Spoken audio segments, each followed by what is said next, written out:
the markets. We've had these recession fears. We have a lot of Americans concerned about what they're living through, what they're feeling in the problems with Donald Trump's trade war and tariffs. There's new polling that actually shows this is not a left-right issue anymore, not one that goes half and half.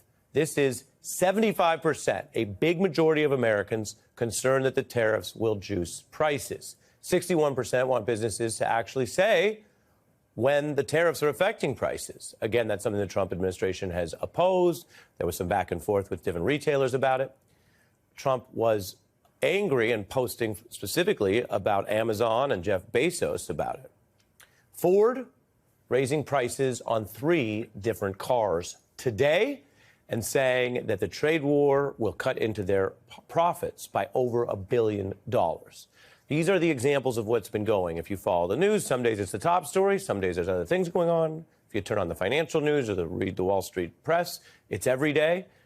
Toyota says the decline's not going to be a couple points here, but rather 20%, a fifth of their total profits, all because of Donald Trump's decision to stick to these tariffs. So it's not going well by all of those measurable ways to look at it. The American businesses that we hear from, small, medium, and large, say the tariffs are bad. Most governments view this as a kind of a very Trumpian specific escalation, not something that was inevitable or the normal course of trade this year, just something that Trump barreled right into. In fact, when I show you 75% of Americans concerned about the tariffs, you have to look around to find people who still think this might be a good idea. Here's Fox News' Laura Ingraham. No one wants what Trump is doing except, the MAGA crowd, the reset crowd. Wall Street doesn't want to do this. That's part of how she was teeing up the issues to, of course, one of the Trump officials who's involved in all this. Trump is trying to sell austerity, but that's at odds with everything that he said during the campaign, right? That we would get prosperity and right away. Trump's Treasury Secretary says kids might have fewer dolls, but they'll get in exchange economic freedom, which has become a national punchline. Yes, if there's one thing children love, it's the concept of economic freedom. They're raising prices on Barbie. Even she has to cut back. She had to move out of Barbie's dream house and into Barbie's dream studio apartment with 2 roommates. Her pink convertible is now a 2007 Toyota Tercel. It's very sad. Come on, don't make Barbie tighten her belt even more. She only has a 1-inch waist.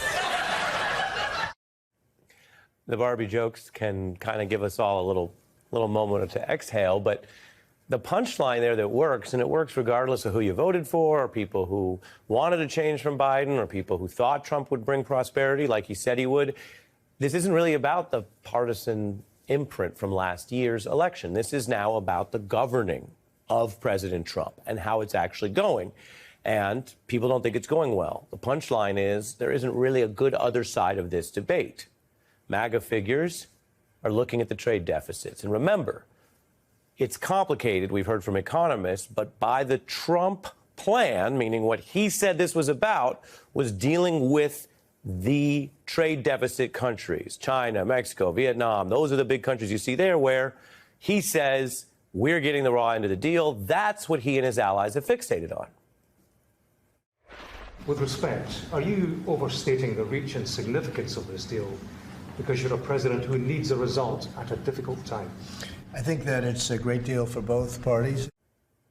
Now, the world has been coming to the U.S., and China has been the missing piece. China wants to do something. And look, they have to at this point. Essentially, they made $1 trillion a year. We almost had a deal with China where we're going to open up China. It was almost done. China has taken over 60,000 of our factories, over 5 million manufacturing jobs. The conflict we're having with them cannot be understated, and we have to be clear-eyed about that. All right, so as far as Trump aides are concerned, including Peter Navarro, who's been on this program, can't be understated or overstated. It is just the biggest deal to go after China and those other countries I showed you where you have this gap. So that's the whole priority. If you hear Donald Trump pop up today, tomorrow, or next week talking about other countries and other stuff, By his measure, forget anyone else, by his measure, that is not what the trade war is about. It's not why he started the tariffs, because, again, he wanted to make up for the big deficit countries where basically he says America's getting a raw deal because we're buying more than we're selling, yada, yada, yada. That's his metric. Now, in addition, I can tell you, if you want to get into sort of the economics of fact checking, and it's not black and white, but most mainstream economists have said, economic experts, economists, professors, and people in the markets who do this day by day, they say that you actually don't think of trade deficits as automatically bad. Indeed, there are many occasions where you want to run trade deficits. To pick a very simple example, if you're a country that doesn't have the weather to make bananas, then you're going to have a banana deficit because you want to ship them into your country. That deficit isn't good or bad. It's just a product of reality. You don't make bananas, you can't grow them here, people want them, you buy them. Add 100 other products and you get the idea. But again, Trump says these tariffs will deal with what he calls these concerning trade deficits with those countries like China and other countries in Asia. So keep that in mind when you learn that this week, you may have seen this if you've been on your phone or the internet today, Trump has announced a relatively small partial agreement, but it's not with China. It's not with Vietnam.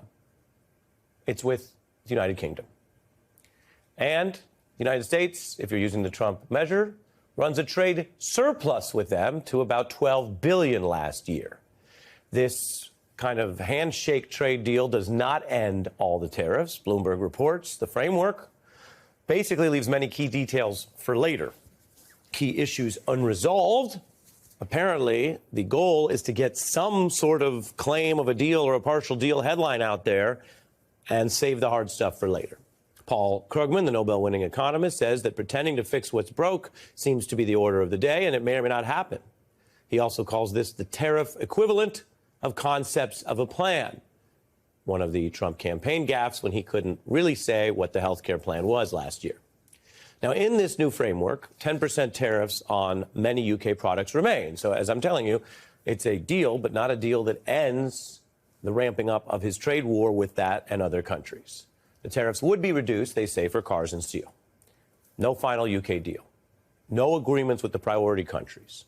And obviously not only no deal, but not even the concepts of the step of an initial set of negotiations with China, where the big Trump tariffs are at 145%, where supply chains are disrupted, where we've had experts say the shelves in America may run bare. And no amount of Bloomberg headlines about partial deals with England are going to change that reality that is barreling at American consumers and voters. We are joined by the Reverend Al Sharpton, the host of Politics Nation, president of the National Action Network, a man who's known Donald Trump for a long time and is fresh off the Met Gala. Catherine Rampell, host of MSNBC's The Weekend and a Washington Post columnist. Welcome to both of you. We'll get to the economics because I walked through why this wasn't the deal that they had promised. But what do you think of what they're selling? Because, Rev, this is Trumpian politics first. You want headlines about some kind of deal before the actual trade negotiators reach a deal. And to say that you want some kind of deal is absurd. I mean, he promised on day one many things he hasn't delivered. And now I think you said it best, to sell austerity rather than prosperity is something that is miles away from what he told his own constituents, but I think, or his own supporters.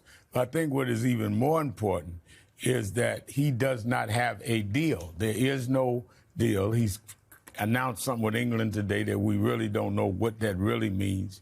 We don't know what's going on with China. They can't even agree with who called the meeting. And in the interim, we have Mother's Day coming up Sunday. Flowers are up. He's telling kids that they can't have dolls. I mean, this is the worst of Trump fumbling the ball. And I think that a lot of the voters that supported him are starting to get voters' remorse or buyer's remorse. Buyer's remorse, yeah. Because I think that he clearly has not only not did what he said, he's doing the opposite.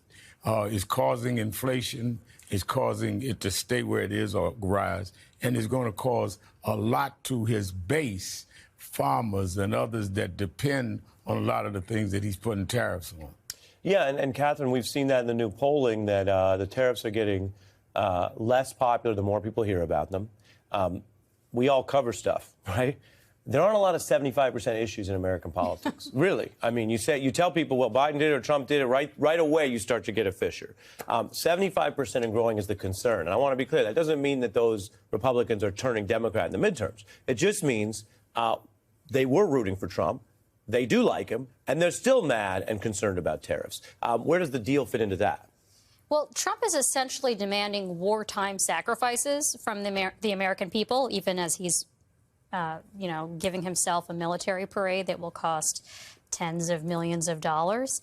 He's saying that we're going to have higher prices not only on dolls, he's acknowledging the higher prices on all sorts of baby goods, strollers. He was asked about that explicitly in the NBC Meet the Press interview over the weekend. Today, he even said maybe we'll raise the tariffs on Mattel even higher. Mattel, which is the company that makes Barbie and Hot Wheels and a lot of other popular kids' toys, which he mistakenly thought was a country somehow. Yeah, you know what? We'll play that. Yeah, I'd love that. Mattel, I don't know. I'm not so sure. They also said they're the only country I've heard. They said, well, we're going to go counter. We're going to try going someplace else. That's okay. Let him go, and we'll put 100% tariff on his toys, and he won't sell one toy in the United States, and that's their biggest market.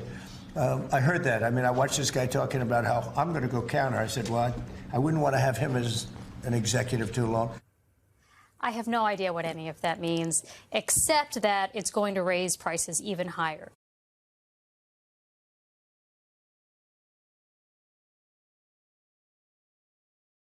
At this point, we are all pretty familiar with Trump's flood the zone strategy. I mean, we've all seen it. This is what he does all the time.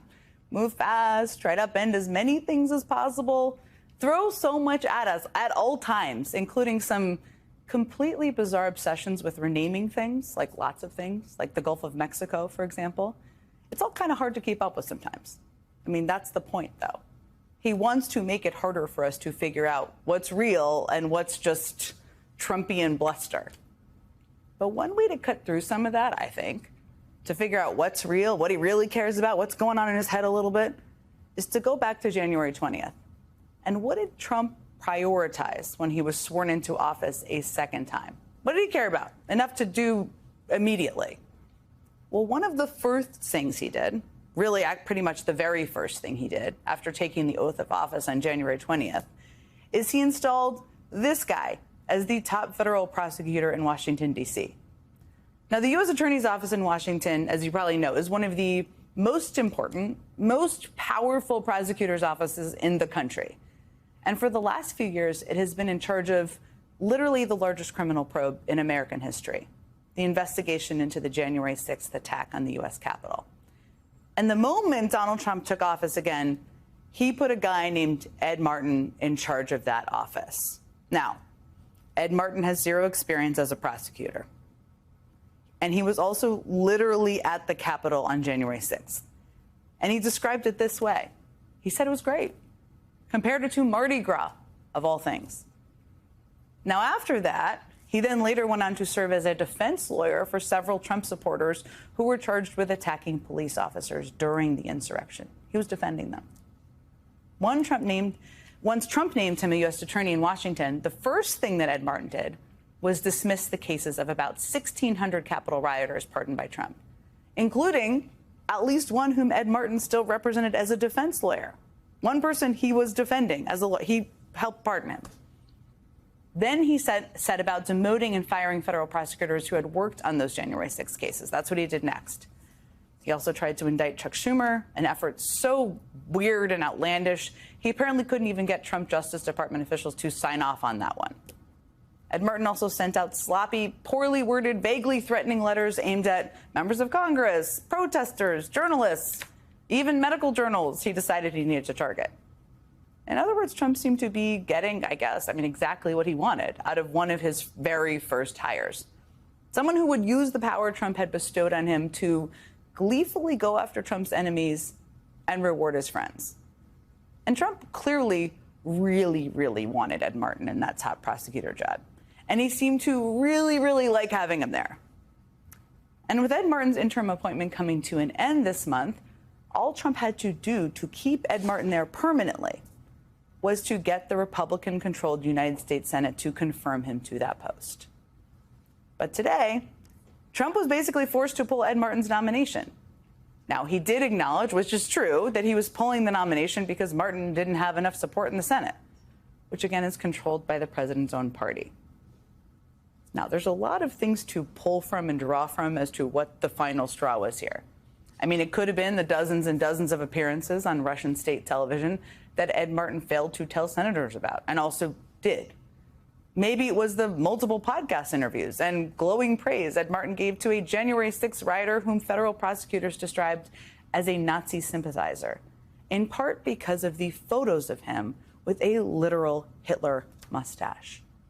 But to be clear, Trump still really liked Ed Martin. I mean, when he announced he was pulling his nomination today, the president said, quote, "I just want to say, Ed is unbelievable." I mean, I guess that's one way to describe this guy. Don't worry about Ed Martin. He's going to land on his feet. Trump says he's going to install Martin in the Justice Department as what else? The pardon attorney, as well as directing some kind of investigation into the weaponization of government under the Biden regime, as it's described, whatever on earth that means.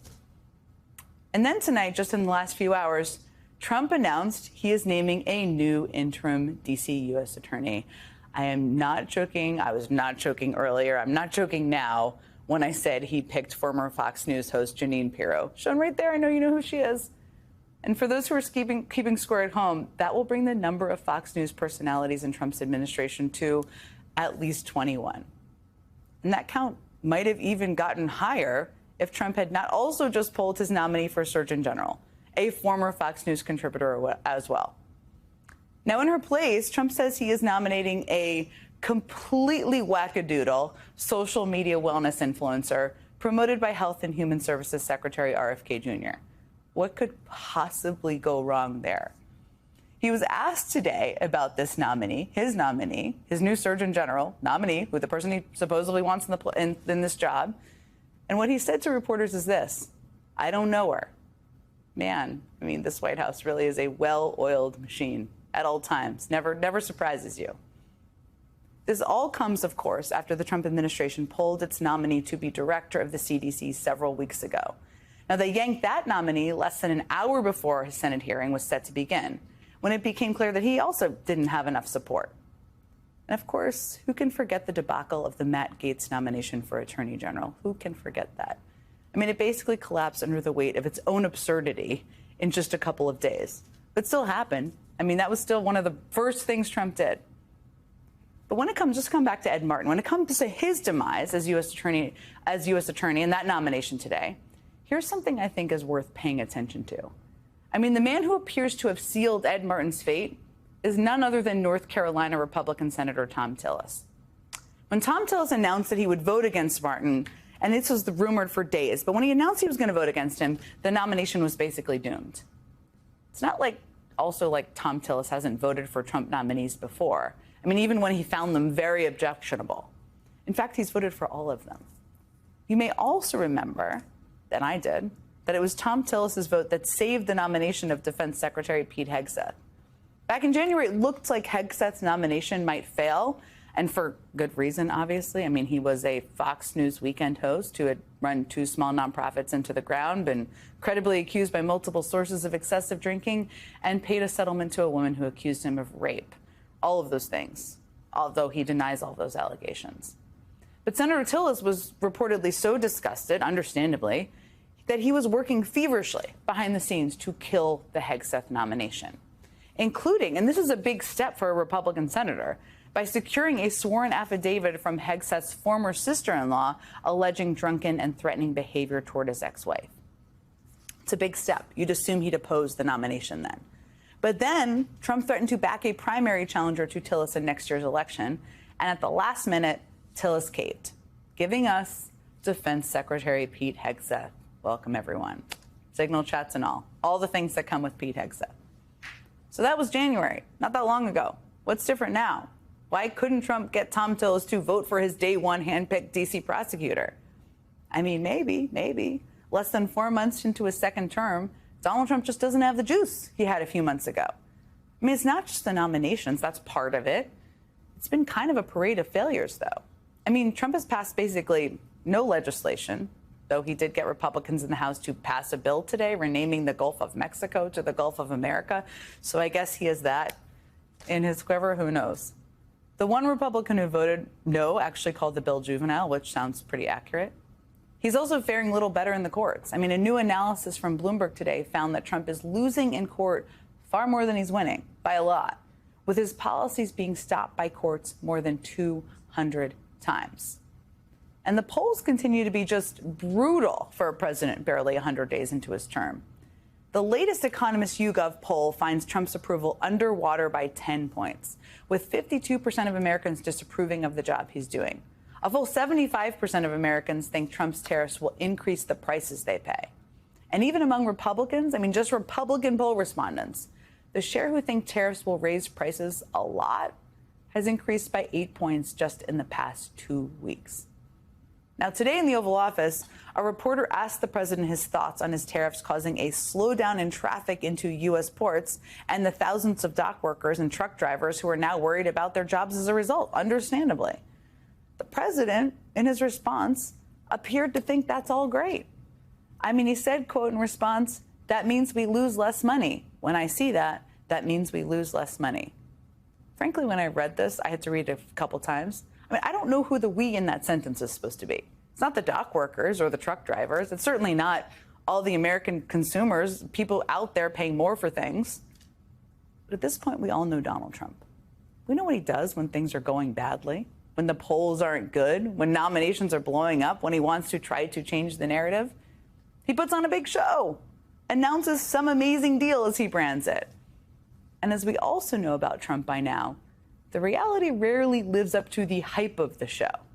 I mean, we got used to this during the first term, right? Remember back in 2018 when Trump held a flashy photo op outside Racine, Wisconsin to announce a $10 billion investment for a new manufacturing plant? You can see him there with the golden shovels. I mean, those golden shovels he used in that groundbreaking ceremony proved to literally be just another shiny object, waving around to help distract us and make us think something was happening.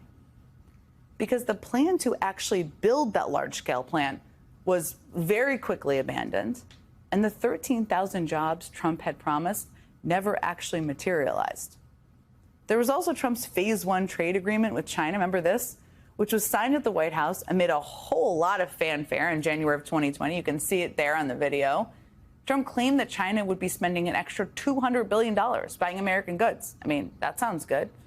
But how much of that extra $200 billion in American goods did China actually buy? None. The answer is none. Zero. When the data eventually came out, it turned out that China had bought zero additional goods. He's been back at it in this term, too. Remember when he threatened Mexico and Canada with a 25% tariffs and then backed off those tariffs, claiming he had struck amazing deals with our neighbors, gotten them to agree to major concessions? Then it all turned out that Canada and Mexico were actually just doing stuff they had already planned to do. So there was that. So it should really come as no surprise that the big breakthrough trade deal Trump announced with the UK today is not all it's cracked up to be. It's not really a trade deal at all, but that's not the point. The point is the show. Back to our special coverage of the brand new Pope, an American, Pope Leo XIV. Joining me now, former Undersecretary of State for Public Diplomacy and Public Affairs, Richard Stengel, and former Republican Ohio Governor John Kasich. Both are MSNBC political analysts. I still have Chris Jansing with me. Chris, before we talk about the politics, I want to ask you about the pathway for an American to become Pope.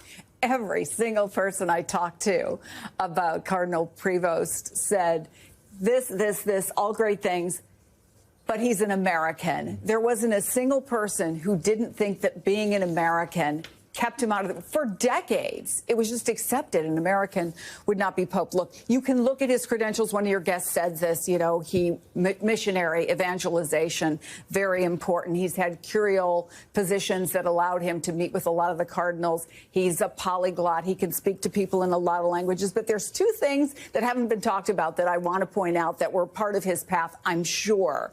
One is the line you've heard a bunch this week. If you go into the conclave of Pope, you leave a cardinal.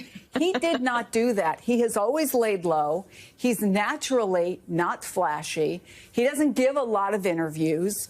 He never sought the limelight. And I think for a lot of people who felt maybe that Pope Francis spent a little too much time out there taking the accolades. They wanted someone who was going to focus more on the core mission of the church, number one. And I think the second thing is he's an Augustinian. And Augustinians take a vow of obedience. And so throughout his career, when he has been asked to do things, will you go to Peru?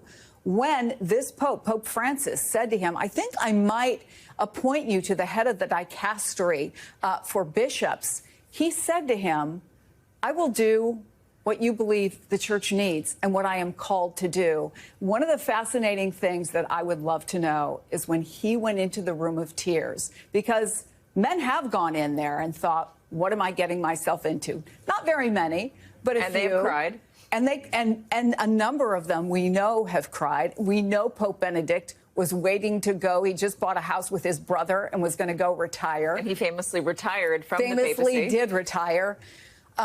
That he is somebody who is obedient. And there was a famous story about a wise older priest who said to him, in your younger years, it's going to be the vow of celibacy that's difficult. In your later years, it's the vow of obedience. And that obedience calls him to live the life of the missionary, of spreading the word. It's a hard thing to be Pope. Oh, my gosh. Can you imagine? One of the people I talked to at the funeral came out and she said, I'm praying. When she went to see Lying in State of Pope Francis, she said, I prayed for the new Pope. I don't know why anyone would want to take this on. Let me read from Crux Now about the idea of becoming an American Pope. I think this is interesting. Once upon a time, it was said that the idea of an American Pope was unthinkable. In the beginning, it was for basically logistical reasons. Steamships from the New World took so long to reach Rome that American cardinals often arrived too late to vote. And in any event, they were never part of the political sausage grinding before the conclave began. Later, the veto on an American Pope became geopolitical. You couldn't have a superpower Pope, or so the thinking ran, because too many people around the world would wonder if papal decisions were really being crafted in the Vatican or at the CIA headquarters in Langley. Today, however, that logic feels superannuated. It's a flip from the criticism of JFK. Is he going to take orders from the Pope instead of the American people? Governor Kasich, I want to ask you this. Does an American Pope make Catholicism more relevant in America? Does it make it more relevant in American politics, even? Well, first of all, I think you ladies have done a fantastic job. I've been watching you all day, off and on, and Chris was there when it actually happened. Congratulations. She did fantastic. Look, I think what's happened here is it seems as though, now I haven't talked to everybody, but everybody that I sense is happy. They're really pleased about the fact that he was picked, not because he was an American, but he was picked because of his concern for the poor, his concern for the downtrodden, and a sort of a continuation of Francis without him being Francis. And we should make no mistake about it. Francis was able to put him into certain positions that allowed him to be in a position of being able to be selected Pope. And so I think what you have here is somebody who can maybe pull both sides together and somebody that's going to speak with a kind heart. And I believe we not only need this in America, but we need this worldwide to remember the love of Jesus and the love of our Father. And I think that becomes more and more attractive. And I guarantee you tonight there are people who have never paid attention to this who are saying, I wonder what this whole Pope thing is all about. And maybe this is pretty good. So I'm thrilled with it. I'm happy about it. I think it's a great step forward. And but I'm less concerned that he's an American as opposed to the way he looks at the world and the way he looks at people. Politically speaking, he's going to be pretty relevant here and already is so. We have been able to find his Twitter feed.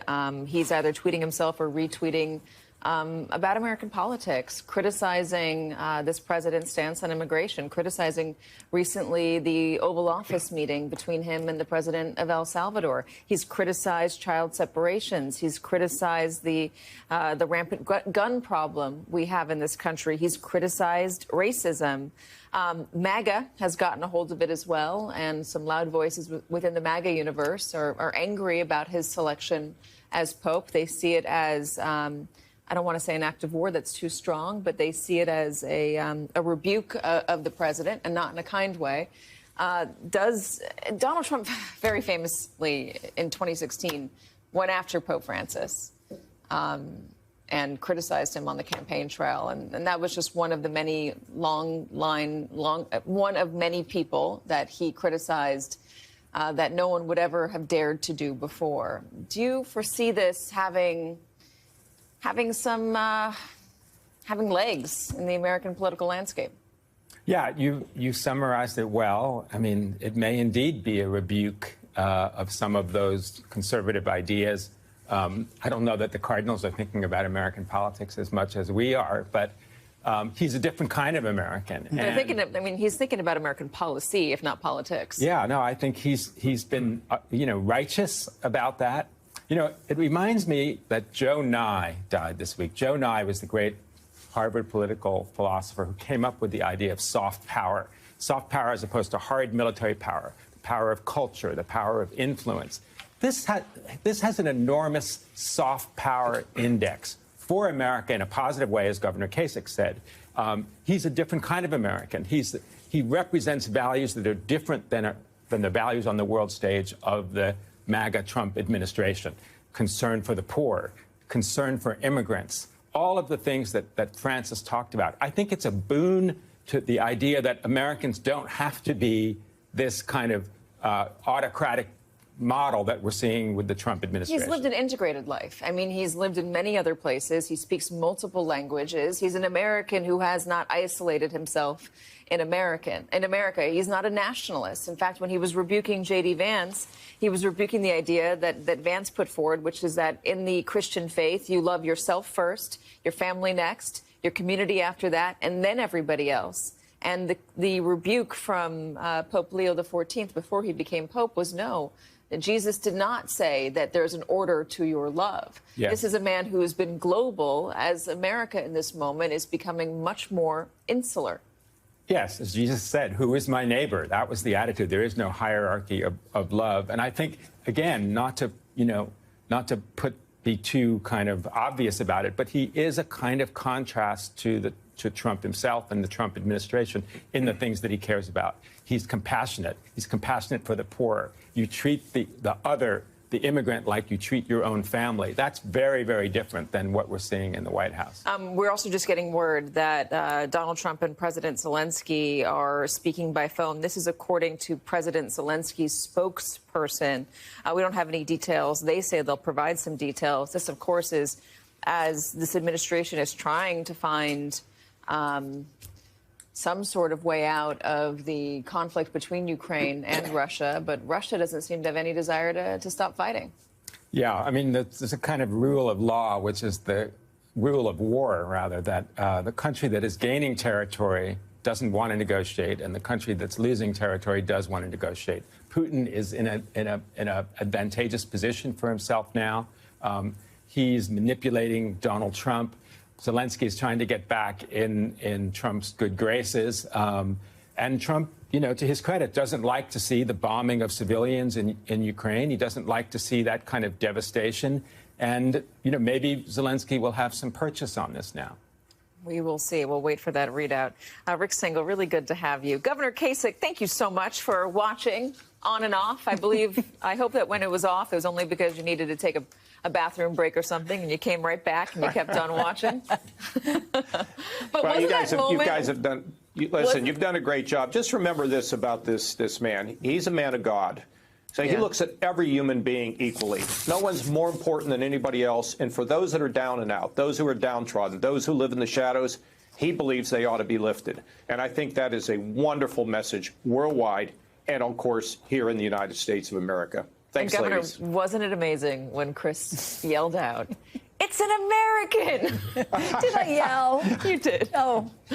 You exclaimed. It was so exciting. And she'll tell you, the last time I was on here, she said she found out my nickname was Pope. So I feel a real connection to this guy. Well, you are neighboring with Illinois. I'll give you that. Governor Kasich, thank you so much. Chris Jensing, thank you for sticking around with me. You know I'm not a Catholic. I appreciate you being here. If you went to a lab and you set out to create the perfect guest to address everything that is happening right now in our politics, in our economy, and in our society, you would come up with our next guest. To stage an American election in which the country threw in with a convicted felon because economic anxiety and the high cost of everything turned them away from the incumbent party and toward a TV businessman. A media climate in which the manosphere's influence had to be understood and respected and covered. And a new presidential administration where a wag the dog style one-man tariff palooza has almost instantly destabilized the global supply chain and economic picture. Enter Scott Galloway. New York Times has called Galloway the Howard Stern of the business world, serving up a, quote, heady cocktail of data-driven analysis that appeals to his core audience of men and gives them something they're not getting elsewhere, quote, permission to have feelings. Galloway stands alone in his ability to crack the code of the manosphere and not just understand that world, but reach through to them. His best-selling books and podcasts. He's an author, an entrepreneur, professor, and hosts many hit podcasts. From the Professor G Pod to Pivot with Kara Swisher and Raging Moderates with Fox's Jessica Tarlov.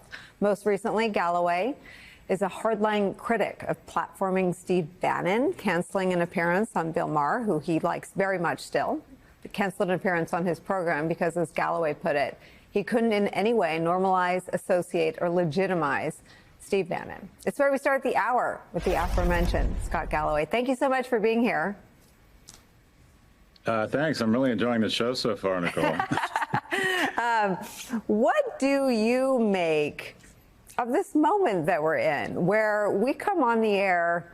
We've been covering the economy, not necessarily because I know a ton about it, but I know that as a political issue, there was nothing more salient. And Donald Trump, for all the promises to break to the whole country, but especially his voters, to break his promises around the economy feels pretty seismic, not just politically, but in terms of something that affects just about everybody. What are your thoughts about where we find ourselves? I think we're essentially become a kleptocracy that would make Putin blush. I mean, keep in mind, in the 3 months since the inauguration, the Trump family has become $3 billion wealthier. So that's $1 billion a month.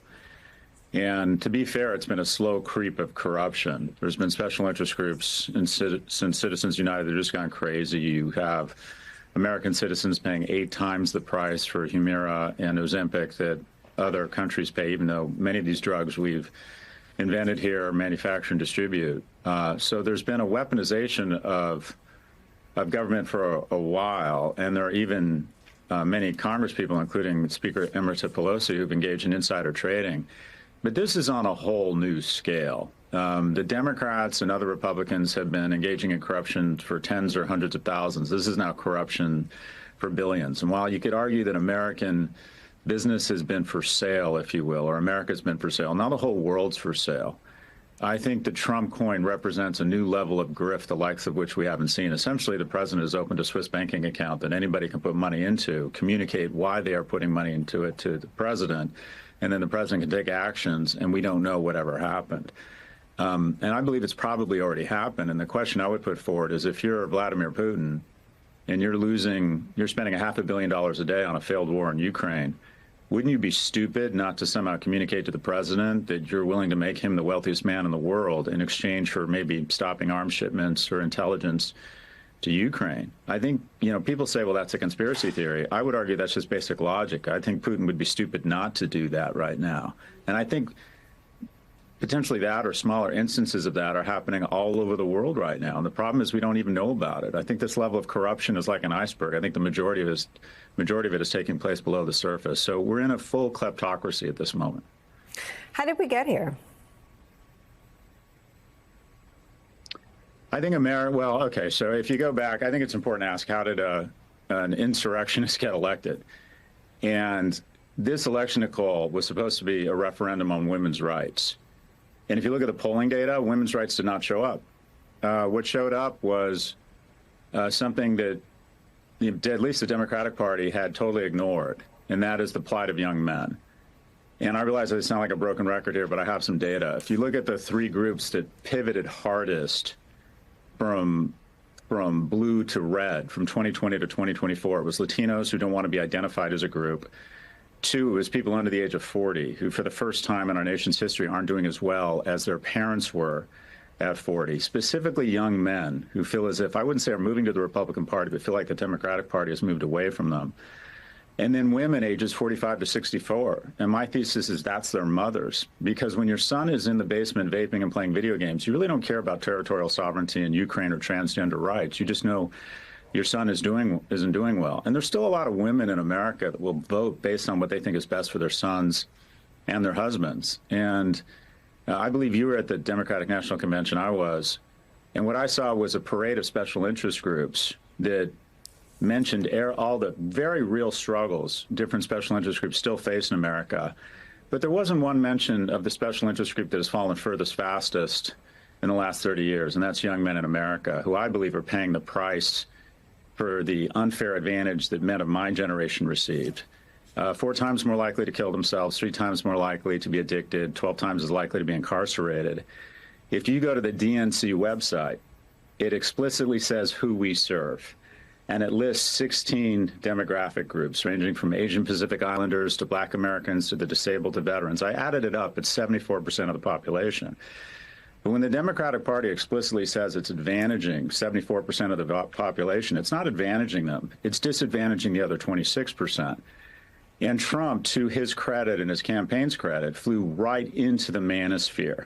Joe Rogan, podcasts, crypto, rockets. And he overwhelmingly won a group of voters who typically had either been split or went more towards Democrats. So in sum, I think this is America, and to a certain extent the West, gagging on a notion that young men are doing really poorly and that they just want chaos. If your son isn't doing well, all you want is a change candidate. And the vice president did not represent change. I actually think struggling young men and a lack of empathy for them is the reason that we were willing to elect an insurrectionist.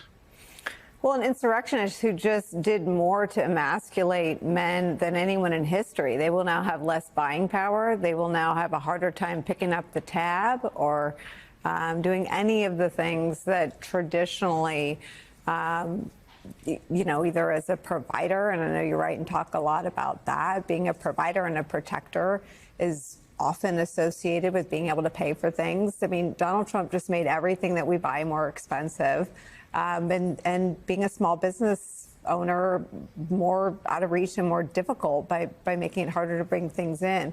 How do you communicate the reality? I mean, and I agree with you. I mean, we threw in with a felon because things were too expensive, and now everything's about to get even more expensive. How do you solve for that? It's a correct question. I want to agree. I think the Republican Party has probably been the best marketers in the world. It's not easy for a party that largely represents the interests of the top 1% to convince the bottom 99 that they represent their interests. And if you look at the cuts being made to the government, they disproportionately affect red states. So the ability to be elected by a populace who will disproportionately register the downside of these policies is an incredible marketing trick. And you're absolutely right. Everything is about to get probably more expensive for everyday consumers. A tariff increases the price of goods coming in. 88% of toys come from China. If it's a 145% tariff, 90% of households are budget constrained. That means literally a third or half as many toys under the Christmas tree. And then the market for our products overseas declines because there will be reciprocal tariffs. These countries aren't, every country that's been levied with a tariff has responded with reciprocal tariffs. So our market for our products goes down. So what do you have? You have an economy that shrinks. In addition, what's even probably more damaging is that the American economy and stock market trades at a PE multiple of 26, meaning for every dollar of profits our amazing companies produce, we get $26 in wealth coming into the shareholders of those American companies. And the reason for that is a variety of things, ranging from the fact that America is more risk aggressive, we have more risk capital, we have great universities, we have incredible technology, but also we have consistency and we have rule of law. And those two things in just 100 days have been thrown out the window. And as a result, you're seeing essentially the flows of capital, both human and financial, into the U.S. that have benefited us tremendously in terms of low interest rates and, again, greater reward for that same dollar of earnings. Those rivers have reverse flows. And for the first time in 30 years, we have the greatest inflow of capital into European index funds, and interest in investing in America from institutional investors is at a 40-year low, meaning the cost of our debt, or to borrow money abroad, and the value and the wealth created by our companies will decline. So not only are things going to get more expensive, but our wealth is decreasing at a pretty decent clip. We get $26 of wealth for every dollar in earnings. Japan gets 18, Germany 22, China 14. I think you're about to see those things reverse. What does that mean? If your company's doing really well, it could double its earnings in the next 4 or 5 years. But if we experience that type of multiple contraction, the stock price and the long-term wealth of a lot of consumers and households that are directly or indirectly dependent upon the stock market will see their wealth be stagnant or go down. This is kind of the worst of all worlds, an increase in the price of products and, generally speaking, the wealth and prosperity declining of American households.